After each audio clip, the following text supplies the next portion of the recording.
हरिओम।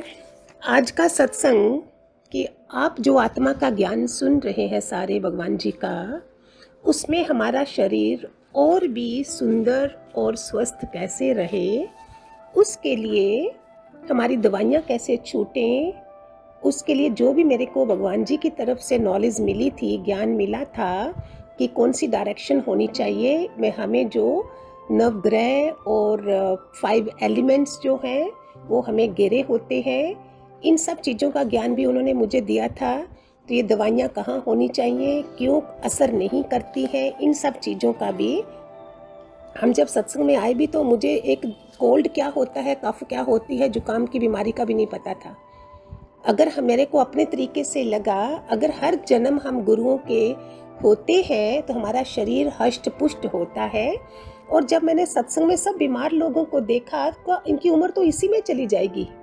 आत्मा तो खाली नाम सुनेंगी, इस शरीर के लिए ही नॉलेज चाहिए, शरीर को कैसे रखना है, तो आत्मा कहाँ से पकड़ेंगी, कब अनुभव करेंगी? क्योंकि गुरुओं के आशीर्वाद नहीं मिलते होंगे तो शरीर क्या है, अकड़ा रहता है, झुकता नहीं है, शरण में नहीं जाता है, तो वो बीमार रहता है। तो सत्संग में आके जब मैंने ये सब देखा तो मुझे तो लगा कि ये हम जानेंगे कब, ये तो शरीर की गाड़ी को ही ठीक कराते रहेंगे तो ड्राइवर का तो पता ही नहीं चलेगा। इसलिए आज ये टॉपिक निकाला है, सुख देवे दुख को, हरे करे पाप का अन, कह कबीर वे कब मिले परम स्नेही संत। परम के साथ उनका स्नेह है, जिनका भी परम के साथ स्नेह है, माना परम सत्य के साथ, परम पुरुष के साथ। हमारा स्नेह किसमें होता है? रुपयों में। अनुकूल परिस्थितियां होनी चाहिए, सुख ही सुख मिलना चाहिए, कोई प्रॉब्लम नहीं होनी चाहिए। उन्नति कैसे हो? पत्नी, पुत्र, परिवार, धन में, नाते रिश्तों में, मित्रों में, मकान दुकान में बंटा हुआ है। जिनका केवल परम के साथ स्नेह है, माना सतपुरुष, ब्रह्म ज्ञानी सतपुरुष के साथ है, उससे हमारी जीवन शक्ति जब वो मिलते हैं उसी समय प्यार के झरने फूटना शुरू हो जाते हैं हमारे। उसको छोड़ के हमारे पास सब कुछ होता है।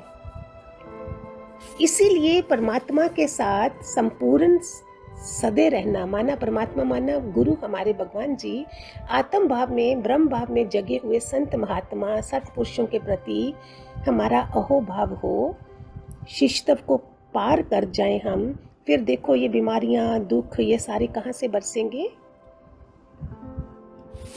तो आपको थोड़ा सा आज ये कि दवाइयों से हमारा छुटकारा भी कैसे हो। पहले हमें पता ही नहीं है कि दवाइयाँ रखनी कैसे हैं, उनको क्या करना है, किस डिब्बे में डाल के रखना है, किस डायरेक्शन में रखना है। तो सबसे बढ़िया डायरेक्शन जो है, दिशा जो है, वो है नॉर्थ ईस्ट, उत्तर पूर्व कोना जो होता है। ये भगवान जी की तरफ से ही मुझे ज्ञान मिला था, मैं कहीं और से सीख के नहीं आई थी, मुझे नहीं पता था कुछ भी जब मैं उनके पास आई हूँ। तो उत्तर पूर्वी कोना जो होता है, ये हाईएस्ट वाइब्रेशंस का कोना होता है। नॉर्थ ईस्ट जो बिल्कुल साफ सुथरा होना चाहिए, जहाँ घर का मंदिर भी होता है, और किसी कोने में घर का मंदिर नहीं रखते हैं। तो हमारी दवाइयाँ जब आप लाओ, उनको पहले अपने मंदिर में रख दो। घर में कोई भी चीज़ लाओ, अपने गुरु की फ़ोटो तो होगी ही, गुरु भी उधर है, मंदिर भी है। जब गुरु नहीं मिला था तब तो मंदिर था ना, इसलिए उसको फेंकता नहीं है कोई भी, तो गुरु की फ़ोटो भी है। आपने आते साथ सब कुछ, चाहे फ्रूट आए चाहे कुछ भी आए, जस्ट पहले उनको दे के देन आप ग्रहण करो, इससे आपकी भक्ति बढ़ती है। दवाइयाँ लाओ, भगवान के आगे रख के बोलो, भगवान ये दवाई असर कर जाए, ये आपके आगे रखती हूँ। उसमें से एक बॉक्स बनाइए। अगर आपकी महीने भर की दवाई भी है तो उसमें से 1-2 पत्ता तो निकाल ही दो पहले, जैसे गाय का पेड़ा निकाल देते हो, कई लोग करते होंगे खाना बनाने से पहले।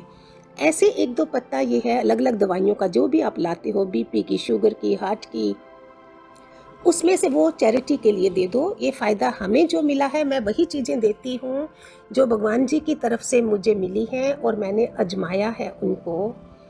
हमने तो एनजीओ खोला था ना, 2 गांव भी लिए थे, वहाँ दवाइयाँ फ्री में देते थे। भगवान की कृपा से आज तक मुझे कोई दवाई खाने की ज़रूरत नहीं पड़ी है, ना ही जब आए थे तब भी खानी पड़ी थी। इतना हेल्दी शरीर लेके आए थे। एक बार मैं नेचर क्योर गई थी, वो डॉक्टर था, बोलते वाह क्या स्टाउट बॉडी है। तो मुझे लगा मैं हर जन्म भगवान जी के साथ रही होंगी, फिर कभी उनको धोखा दे दिया होगा, तो मुझे ईश्वरी भगवान जी ने अपने से दूर रखा। ये उन्हीं के आशीर्वाद थे जिसके कारण शरीर इतना हेल्दी और अभी भी आपको देने के लिए भगवान ने, जब से दे रही हूँ, एक बार भी बीमार नहीं करा है। तो जो हम खुद अजमाते हैं वो आपको भी बता देती हूँ कि मैं ये नॉलेज शमशान में कहाँ लेके जाऊँगी। तो नॉर्थ ईस्ट कॉर्नर जो है वो बहुत ही ज़रूरी होता है घर का, जहाँ से हाईएस्ट वाइब्रेशंस आ रही होती है। तो उस डायरेक्शन में एक बॉक्स बनाइए अपना अच्छा सा, उसमें अपनी दवाइयाँ रखिए और पूरा बंडल मत रखना है, उसको अलग रखिए। अगर आप महीने भर की लाते हैं, 2-3 पत्ता जो आपको रोज़ चाहिए हो वो रखिए हल्का हल्का नॉर्थ ईस्ट की डायरेक्शन में।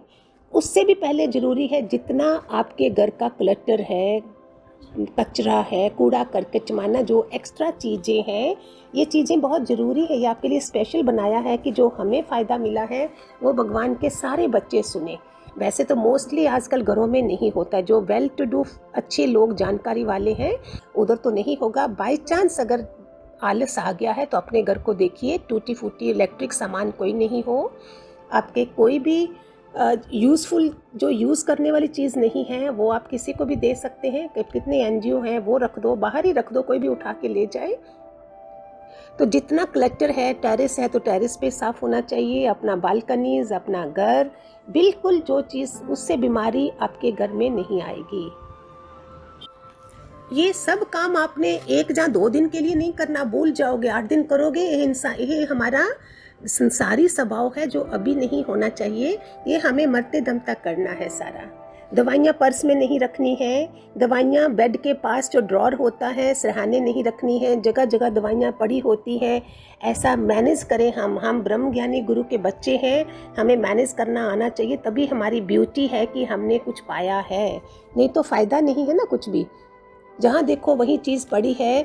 भगवान जी ने हमें सब कुछ सिखाया है, किचन में कैसे सामान हो, घर में कैसे हो। तो आज तो दवाइयों का है विच इज़ मोस्ट इम्पॉर्टेंट होता है कि ये हम किस तरह से वो अफेक्ट नहीं करे, हमारे पे नेगेटिव अफेक्ट नहीं होना चाहिए।